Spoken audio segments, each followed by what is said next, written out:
My dear brothers and sisters, today we shall study the poem of class 9th.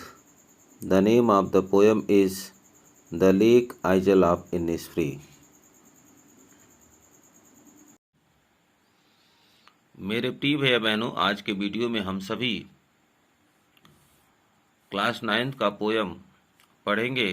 Poem का नाम है the lake Aizawl of Innisfree. Innisfree एक स्थान का नाम है। The lake Aizawl of Innisfree, lake का अर्थ होता है झील, आइजल मीन्स होता है द्वीप, अर्थात झील से युक्त द्वीप ऑफ इनिस्फ्री, इनिस्फ्री का झील से युक्त द्वीप। इस पोयम का पूरा अर्थ हुआ और यह जो पोयम है the lake Aizawl of Innisfree, इस पोयम के माध्यम से इस नाम यह जो शीर्षक दिया गया है, इसके माध्यम से कवि क्या बताना चाहते हैं इसके बारे में हम अध्ययन करेंगे। इस पोयम को विलियम बटलर इट्स के द्वारा लिखा गया है। तो इस पोयम में कवि का कहने का क्या भाव है, इसको समझेंगे। This poem is a reflection of the tranquillity of life. The poet has tried of rush and worries of life. So the poet wants to go to Innisfree for peace. इस कविता में पोएट जीवन के भाग दौड़ और चिंताओं से बिल्कुल थक चुके हैं और वे शांति प्राप्त करना चाहते हैं। इसलिए the lake Aizawl of Innisfree नामक द्वीप पर वे जाना चाहते हैं और अपने जीवन का शेष अवधि वहीं रहकर शांतिपूर्वक व्यतीत करना चाहते हैं। तो आइए हम स्टेंजा का अध्ययन करेंगे, देखेंगे।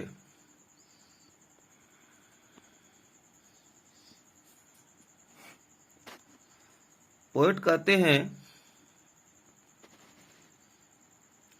I will arise and go now and go to Innisfree. Poet कहते हैं I will arise, मैं उठूंगा, and go now, और अब मैं चला जाऊंगा, and go to Innisfree, और मैं इनिस्फ्री चला जाऊंगा।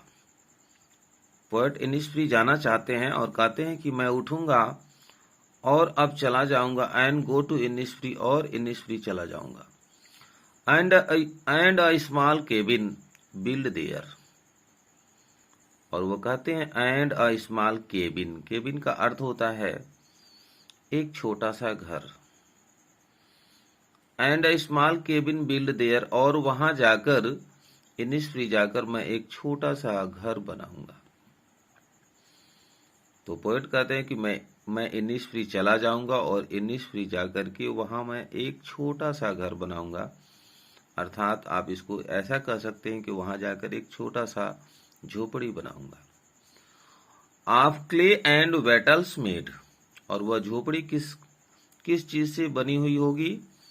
तो ऑफ क्ले, मिट्टी, और वेटल्स मीन्स होता है टेढ़ी मेढ़ी डंडियां, twisted sticks for making walls, अर्थात टेढ़ी मेढ़ी डंडियों और मिट्टी से वहां मैं एक छोटा सा केबिन बनाऊंगा, अर्थात वहां मैं एक छोटा सा घर बनाऊंगा। फिर आगे पोएट क्या कहते हैं? 9 bean rows will have there, तो पोएट कहते हैं 9 बीन रोज, अर्थात बीन मीन्स होता है सेम की 9 पंक्तियां, वहां पर सेम जो वेजिटेबल होता है, सब्जियां होती है, सेम की 9 पंक्तियां विल आई हैव देयर। इनका कहने का अर्थ यह है कि मैं वहां जाकर सेम की 9 पंक्तियां उगाऊंगा। A hive for the honey bee। और मधुमक्खियों के शहद के लिए एक छत्ता होगा। A hive मीन्स छत्ता, यानी मधुमक्खियों का छत्ता। मधुमक्खियों के शहद के लिए एक छत्ता होगा।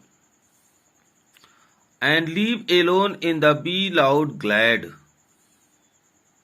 और पोएट कहते हैं and leave alone, और मैं वहां अकेले रहूंगा। इन द बी लाउड ग्लैड मतलब मधुमक्खियों के गुंजार वाले घाटियों में। मधुमक्खियों के गुंजार वाले घाटी में, अर्थात ऐसा घाटी जहां पर मधुमक्खी गुनगुना रहे हों, ऐसे मधुमक्खियों के गुंजार वाले घाटी में मैं अकेला वहां पर निवास करूंगा। तो पुनः इस 4 लाइन का पुनः अर्थ एक बार और देख लेंगे। पोएट कहते हैं I will arise and go now and go to Innisfree. Poet कहते हैं कि मैं उठूंगा और चला जाऊंगा, एंड गो टू इनिस्फ्री, और इनिस्फ्री चला जाऊंगा। And a small cabin build there of clay and wattles made. और वहां जाकर मिट्टी और टेढ़ी मेढ़ी डंडियों की सहायता से मैं एक छोटा घर बनाऊंगा। 9 bean rows will I have there. और वहां जाकर मैं सेम की 9 पंक्तियां उगाऊंगा। A hive for the honey bee. मधुमक्खियों के शहद के लिए एक छत्ता होगा। And live alone in the bee loud glade. और मधुमक्खियों के गुंजार वाले घाटी में मैं वहां पर अकेला निवास करूंगा। दूसरा स्टेंजा देखेंगे। And I shall have some peace there, for peace comes dropping slow। तो इसको देखेंगे, इसमें क्या कह रहा है। And I shall have some peace there। तो पोएट कहते हैं कि मैं इनिस्फ्री चला जाऊंगा।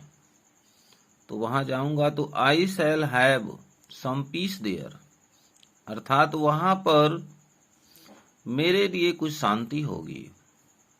अर्थात मैं वहां पर चला जाऊंगा तो शांतिपूर्वक अपना जीवन व्यतीत करूंगा। For peace comes dropping slow. क्योंकि शांति धीरे धीरे आती है। ड्रॉपिंग स्लो मतलब धीरे धीरे गिरते हुए। इसमें बताया गया है क्योंकि शांति धीरे धीरे गिरते हुए आती है, अर्थात धीरे धीरे शांति वहां पर प्राप्त होती है। Dropping from the veils of the morning. Dropping from the veils of the morning. Veils means होता है आवरण। वेल्स मतलब घूंघट होता है, लेकिन यहाँ पर अर्थ होगा आवरण। तो सुबह के आवरण से, ड्रॉपिंग मतलब गिरते हुए, इसका अर्थ यह है सुबह के आवरण से गिरते हुए शांति धीरे धीरे प्राप्त होती है। To where the cricket sings, जहां पर झिंगुर गीत गाते हैं। क्रिकेट मतलब झिंगुर, जहां पर झिंगुर गीत गाते हैं। और जो शांति है सुबह के आवरण से धीरे धीरे गिरते हुए आती है, अर्थात सुबह के आवरण से हमें शांति प्राप्त होती है।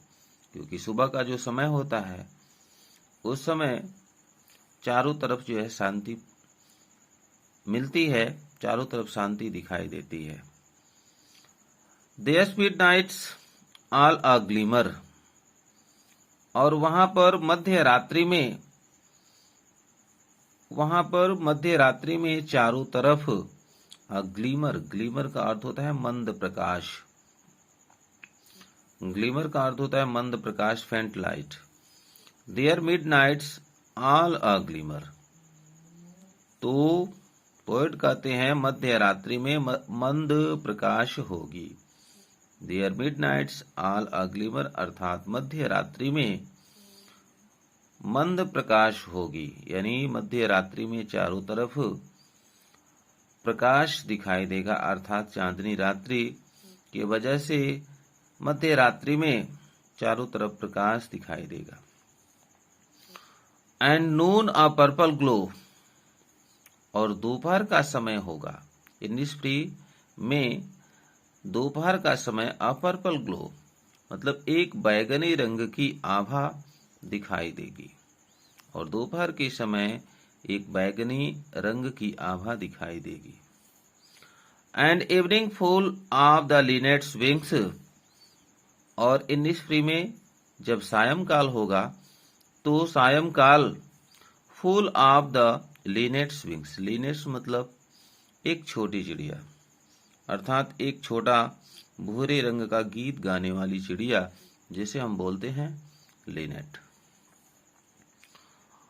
तो पोएट कहते हैं and evening full of linnet's wings, और सायंकाल लिनेट पक्षियों के पंखों से भरा हुआ दिखाई देगा, अर्थात लिनेट पक्षियां सायंकाल के समय उड़ती हुई गीत गाती हुई चारों तरफ दिखाई देती हैं, और जो सायंकाल होगा लिनेट पक्षियों के पंखों से भरा हुआ दिखाई देगा। सायंकाल लिनेट पक्षियों के पंखों से भरा हुआ दिखाई देगा, अर्थात सायंकाल लिनेट पक्षियां चारों तरफ उड़ती हुई दिखाई देंगी। इस स्टेंजा को एक बार और देख लेंगे। And I shall have some peace there, और वहां पर मेरे लिए कुछ शांति होगी। For peace comes dropping slow, क्योंकि शांति धीरे धीरे आती हुई दिखाई देती है। Dropping from the veils of the morning, और सुबह के आवरण से गिरती हुई दिखाई देती है। वेयर द क्रिकेट सिंग्स, जहां पर झिंगुर गीत गाते हैं। The midnight's all a glimmer, और मध्य रात्रि में मंद प्रकाश होगा। And noon a purple glow, और दोपहर के समय में एक बैगनी रंग की आभा दिखाई देगी। And evenings full of the linnet's wings, और सायंकाल लिनेट पक्षियों के पंखों से भरा हुआ दिखाई देगा, अर्थात सायंकाल लिनेट पंछियां चारों तरफ उड़ती हुई गीत गाती हुई दिखाई देंगी। लास्ट स्टेंजा देखेंगे। पोएट कहते हैं I will arise and go now, कि मैं उठूंगा और चला जाऊंगा। For always night and day, यानी हमेशा के लिए नाइट एंड डे, अर्थात रात्रि और दिन हमेशा के लिए मैं चला जाऊंगा। तो पोएट कहना क्या चाहते हैं कि मैं उठूंगा और चला जाऊंगा, इनिस्फ्री चला जाऊंगा, हमेशा हमेशा के लिए, दिन रात्रि हमेशा हमेशा के लिए मैं वहां चला जाऊंगा।